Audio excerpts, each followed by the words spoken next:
심근경색, 김아무개. 1999년 어느 날 아침 출근하기 위해 차로 걸어가는 길에 갑자기 가슴이 조이면서 저는 그 자리에서 주저앉았습니다. 호흡을 할 수 없었고 아무것도 생각나지 않았습니다. 제 몸을 어떻게 할 수 없는 몇 분이 흐르고 다행히 호흡이 돌아왔습니다. 심장에 문제가 있음을 인지하게 된 저는 회사로 가지 않고 곧장 병원으로 가서 오전 9시부터 오후 3시까지 종합검사를 받았습니다. 검사 결과 제 병명은 협심증으로 밝혀졌습니다. 저는 이름조차 생소한 그 병이 뭔지 몰라 의사에게 그것이 어떤 병인지 물었고, 의사는 제게 심장에 들어가는 혈관이 3개가 있는데 그것들이 막혀 있다고 했습니다. 혈액이 원활하게 순환을 해야 하는데 혈관들이 막혀서 혈액순환이 잘 되지 않아 숨이 차고 가슴이 조이는 현상이 일어난 것이라고 설명을 해주었습니다. 그러면서 일단은 약물 치료를 해보자며 약을 처방해 주었습니다. 그래서 그날 약을 한 봉지 들고 집에 왔는데 약을 먹고 난 후에 머리가 아프기 시작했습니다.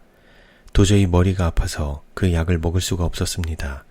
그래서 그 다음날 의사에게 전화를 걸어 머리가 아파 약을 먹을 수가 없다고 말하니 반만 복용하라고 했습니다.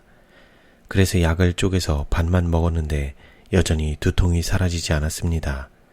그래서 의사에게 다시 물으니 접혀졌던 혈관이 확장되어 그렇다고 했습니다. 심장의 혈관만 확장된 것이 아니라 뇌의 혈관까지 확장이 되어 머리가 아팠던 것이었습니다. 그래서 약을 며칠 먹다가 다른 병원에 가서 검사를 다시 받았는데 거기서는 심근경색이라는 판정이 나왔습니다. 그러면서 막혀있는 혈관을 넓히는 시술인 조형술을 하자고 했습니다. 시술날 아침 몸에 칼을 대야 한다는 사실에 두려움이 몰려왔습니다. 그래서 무릎을 꿇고 하나님께 기도했습니다. 하나님, 정말로 제가 지금까지 인생을 잘못 살았습니다. 제가 지금 죽을 병에 걸려서 심히 고통 중에 있으니 이 병을 좀 고쳐주십시오. 오늘 시술이 무사히 마쳐질 수 있도록 도와주십시오. 그날 아침 드렸던 제 기도의 목적은 하나님께서 시술에 개입하심으로 의사들에게 능력을 주셔서 막힌 혈관들이 쉽게 잘 뚫리게 해달라는 것이었습니다. 아마 그날 그렇게 고쳐주셨으면 제가 재림 교인이 될 가능성은 전혀 없었을 것입니다. 드디어 시술에 들어가서 저는 부분 마취 후 수술대에 누워서 모니터를 보고 있었습니다. 허벅지 사타구니 위쪽의 동맥에 삽입한 화살표 모양의 바늘이 위로 치고 올라가는 것이 보였습니다. 그런데 그것이 가슴까지 올라가서 탁 치더니 따끔하면서 더 이상 위로 치고 나가질 못했습니다. 그렇게 20-30분이 흘렀고 저는 정신이 점점 몽롱해져 갔습니다. 혈압이 50에서 40까지 떨어져서 의사들은 결국 시술을 중단하였습니다. 시술 다음 날 병원에서는 제게 퇴원하라고 하였습니다. 막힌 혈관을 뚫기 위해서 시술을 했지만 그것도 되질 않으니 그 상황에서 최선의 방법은 가슴을 열어서 막혀있는 혈관을 폐쇄시키고 다른 데서 혈관을 잘라다가 연결시키는 것이라고 하였습니다. 저는 수술을 받겠다고 하였지만 병원에서는 제가 그 수술을 하기에는 아직 젊다고 하면서 수술을 해주지 않았습니다. 그때 제 나이가 52세였습니다. 퇴원 후 밤 12시나 1시쯤 잠이 들었다가 한숨 자고 나서 가슴이 조이는 느낌이 들어 깨보면 옆에 집사람이 없고 저 혼자 있던 일이 몇 차례 있었습니다. 저는 이러다 죽겠다는 생각이 들었습니다.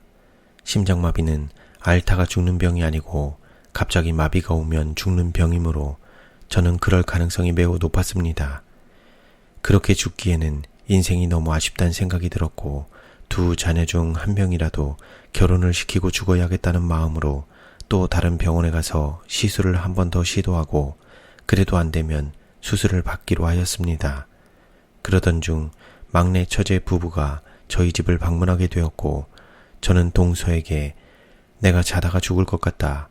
시술 예약을 해놨는데 가서 다시 한번 시술해보고 안 되면 수술을 받으려고 한다고 말하였습니다.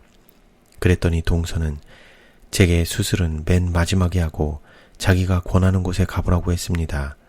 하나님께서는 발병하기 20년 전에 제 옆에 제7일 안식일 예수재림 교인을 한 명을 붙여주셨는데 그 사람이 바로 막내 동서입니다. 20년의 세월 동안 만날 때마다 이 동서는 참된 예배일은 토요일 안식일이다, 돼지고기를 먹지 말라 등 재림교회의 기별들을 말해주었습니다. 하지만 저는 그가 하는 말들을 한쪽 귀로 듣고 한쪽 귀로 흘려보냈습니다. 대신 저는 일요일 교회에 신학대학이 얼마나 많고 목사들이 얼마나 많으냐, 교수도 많고 그분들이 성경을 몰라서 토요일이 아닌 일요일에 예배를 드리겠느냐, 그리고 모든 음식은 하나님께서 먹으라고 주신 것이 아니냐며 반박하고 변명하면서 그 동서가 하는 말을 듣고 무시했었습니다. 그런데 그날은 어쩐 일인지 그가 권하는 장소가 나에게 뭔가 희망을 주겠다는 느낌이 들었습니다. 그렇게 저는 동서의 소개로 베델 수양원에 오게 되었습니다. 이곳이 어떤 곳인지, 어떻게 치료를 하는지, 최차순 원장님이 어떤 분인지 아무것도 모르는 상태에서 지푸라기를 잡는 심정으로 왔습니다. 베델 수양원에 도착한 첫날 최 원장님과 면담을 시작했을 때 원장님께서 무엇 때문에 왔느냐고 하셔서 죽을 병에 걸려 호흡을 못하고 가슴이 너무 조이고 아파서 왔다고 하였습니다. 그랬더니 원장님은 선생님, 그것은 병도 아닙니다 라고 하셨습니다. 저는 죽을 병에 걸려 왔는데 원장님은 이것이 병도 아니라는 것이었습니다. 그러고 나서 저는 그날 저녁부터 나흘간 과일 금식을 했습니다. 그리고 아침 저녁으로 교회에서 강의를 들었는데 원장님께서 예수님을 만나면 산다고 하셨습니다. 저는 교회를 다녔지만 성경만 들고 왔다 갔다 했을 뿐 예수님과 관계없는 삶을 살았는데 예수님을 만나야 산다는 말씀을 듣고 예수님을 어떻게 만날 수 있는지 궁금해졌습니다. 그러던 중 요한복음 14장 6절의 말씀이 떠올랐습니다. 예수께서 가라사대 내가 곧 길이요 진리요 생명이니 나로 말미암지 않고는 아버지께로 올 자가 없느니라. 이 말씀은 제가 그동안 인생에 가야 할 길을 모르고 살았다는 것을 깨닫게 해주었습니다. 식생활이나 제가 해온 모든 것들이 모두 헛것을 위한 것이었습니다.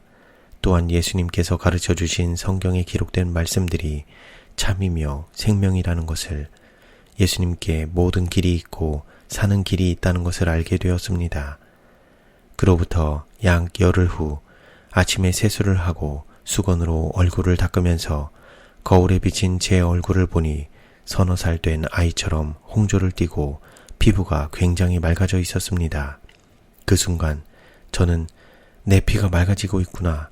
내 피가 여기서 먹는 음식에 의해 맑아지고 그것이 흐르고 흐르면 언젠가 내 혈관 속에 끼어있던 노폐물이 떨어져 나가고 결국 혈관이 뚫어지겠구나 란 생각이 들었습니다.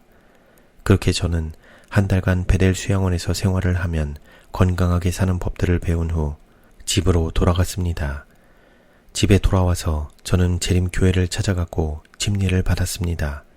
그리고 베델 수양원에서 배운 대로 생활을 해야 했습니다. 계양산으로 등산도 다니면서 운동을 하고 신앙생활을 하였는데 어느 날부턴가 제가 환자였다는 사실을 잊어버리고 살 정도로 통증도 없고 협심증의 흔적도 사라졌습니다. 주변 사람들은 제게 심장병이 위험한 병인데 약도 먹지 않고 병원도 가지 않느냐며 혹시 모르니 병원에 가서 검사를 받으라고 했습니다. 하지만 저는 통증이 없고 아프지 않으니 몸에 이상이 없는 것이고 검사를 받지 않아도 하나님께서 분명히 막혔던 혈관들을 뚫어주셨거나 막힌 혈관 옆에 다른 혈관들을 만들어서 고속도로를 내셨을 것이라고 말하며 병원에 가지 않았습니다. 의료보험공단에서 2년에 한 번 하는 건강검진도 받지 않고 살았습니다. 그렇게 저는 베델 수양원을 다녀온 후 이후로 병원을 갈 일이 전혀 없을 정도로 건강을 유지하였습니다. 그러던 중 작년에 직장을 그만둘 생각을 하고 생활에 보탬이 될까 싶어 심근경색 판정으로 받았던 장애 7급의 급수를 좀 더 올려받을 수 있을지 보기 위해 20년 만에 처음으로 병원에 가서 검사를 받게 되었습니다. 3일간 입원해서 종합검사를 받았는데 사진을 보니 20년 전에 막혔던 혈관들은 폐쇄되어 사용이 되지 않고 있었습니다. 대신 옆에 새로 생긴 2개의 혈관으로 피가 흐르고 있었습니다. 의사들이 제게 심장에 대해서는 전혀 염려하지 않아도 된다고 말해줄 정도로 제 심장이 건강한 상태였습니다. 그 결과는 제가 지난 20년 동안 재림교회 성도로서 신앙생활하면서 이야기했던 것이 과학적으로 현실이 된 것이었고, 제가 말해오던 것을 직접 눈으로 확인할 수 있는 기회가 되었습니다. 20년 전 시술 받는 날 아침에 저는 두려움에 하나님께 시술이 성공적으로 이루어져 막힌 혈관들이 뚫리게 해주시기를 바라는 기도를 드렸습니다. 하지만 이사야 55장 8절 9절에서 여호와의 말씀에 내 생각은 너희 생각과 다르며 내 길은 너희 길과 달라서 하늘이 땅보다 높음같이 내 길은 너희 길보다 높으며 내 생각은 너희 생각보다 높으니라 고 하신 말씀처럼 하나님의 계획은 제 계획과 달랐습니다. 그날 시술이 실패를 하고 집에 돌아갔을 때 저는 실망했습니다. 인간적으로 해결할 수 있는 방법이 없어 돈으로 해결하고 사람에게 제 몸을 맡겨서 수술을 받으려고 했습니다. 하지만 하나님께서는 더 좋고 안전한 길을 준비해 주셔서 제가 베델 수양원에 갈 수 있었고, 최차순 원장님을 통해서 예수님을 만나고 지금까지 하나님의 능력 안에서 건강한 몸으로 평온히 살아올 수 있었습니다. 하나님께서 저를 살리신 것은 저를 통해 그분이 치유자이시라는 것을 알리기 위하셨음임을 믿습니다. 20년 전의 경험을 계기로 저는 아픈 사람들을 만나면 요양원 가라, 식생활을 개선하라는 이야기를 많이 해주었습니다. 의사는 칼로 수술을 해서 사람을 치료할 수는 있지만 하나님을 만나서 구원을 얻도록 하지는 못합니다. 그런데 환자에게 예수님을 소개해서 예수님을 만나면 전인적인 치유가 이르러 옵니다. 예수님께서는 육체의 질병도 온전히 낫게 하시지만 우리 삶 전반에 걸쳐 생기는 모든 문제들도 완전히 해결해 주실 수 있는 분이십니다. 저는 올해 72세로 이제 활발히 활동할 수 있는 시간이 얼마 남지 않았습니다. 저는 소망 없이 죽어가는 수많은 사람들에게 인류를 사랑하셔서 이 땅에 오사 십자가에 달려 돌아가심으로써 우리 모두의 죄를 갚아주시고 영원히 함께 살 길을 마련해 주신 예수님을 소개하는데 제 남은 생애를 드리고 싶습니다. 예수님을 아는 것은 이 세상에서 받을 수 있는 가장 큰 축복입니다. 이 글을 읽는 모든 분들도 생명이시며 복의 근원이 되시는 예수님을 만나시고 그분의 능력을 통해 질병의 치유를 받고 선한 일에 쓰임받아 하나님께 영광이 되고 동료 인간들에게 기쁨이 되시길 바랍니다.